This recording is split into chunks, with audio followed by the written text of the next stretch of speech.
ஜூலை 26. புனித சுவக்கின், புனித அன்னா. மரியன்னையின் பெற்றோர்களான புனித சுவக்கின், புனித அன்னா கலிலேயா நாட்டிலிருந்து குடிபெயர்ந்து நாசரேத்தூரில் வாழ்ந்தார்கள். நெடுங்காலமாக குழந்தை பேரின்றி மன வருத்தத்தோடு வாழ்ந்த இவர்கள் குழந்தை செல்வத்திற்காக அனுதினமும் இறைவனிடம் உருக்கமாக ஜெபித்தார்கள். திருவிழா நாளின் போது ஆண்டவருக்கு பலி செலுத்துவதற்காக ஆலயத்திற்கு நுழைந்த சுவக்கினை, குழந்தை பேறு இல்லாதவர் ஆண்டவருக்கு பலி செலுத்த தகுதியில்லை என்று ஒருவர் கூற, சுவக்கின் மனமுடைந்து இறைவனிடம் கதறி அழுதார்.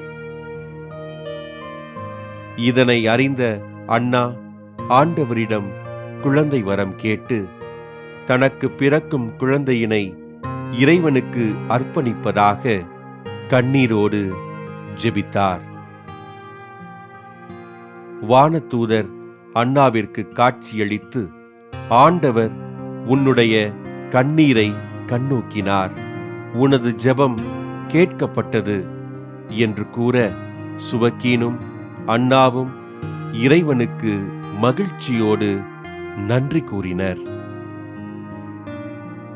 இறைவனின் அருளால் வயதான காலத்திலும் அன்னா கருத்தாங்கி பெண் குழந்தையினை பெற்றெடுக்க, அக்குழந்தைக்கு மரியா என்று பெயர் சூட்டி அக்குழந்தையினை இறை பக்தியோடு வளர்த்தனர்.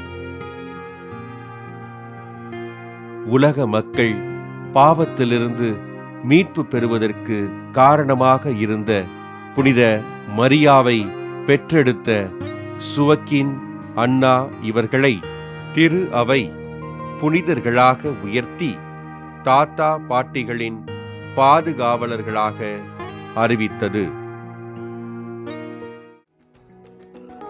புனித சுவக்கின், புனித அன்னா திருவிழாவினை கொண்டாடுகின்ற நாம் வயது முதிர்ந்த தாத்தா பாட்டிகளையும் வயதான நமது பெற்றோர்களையும் அன்போடு அரவணைத்து பாதுகாப்போம்.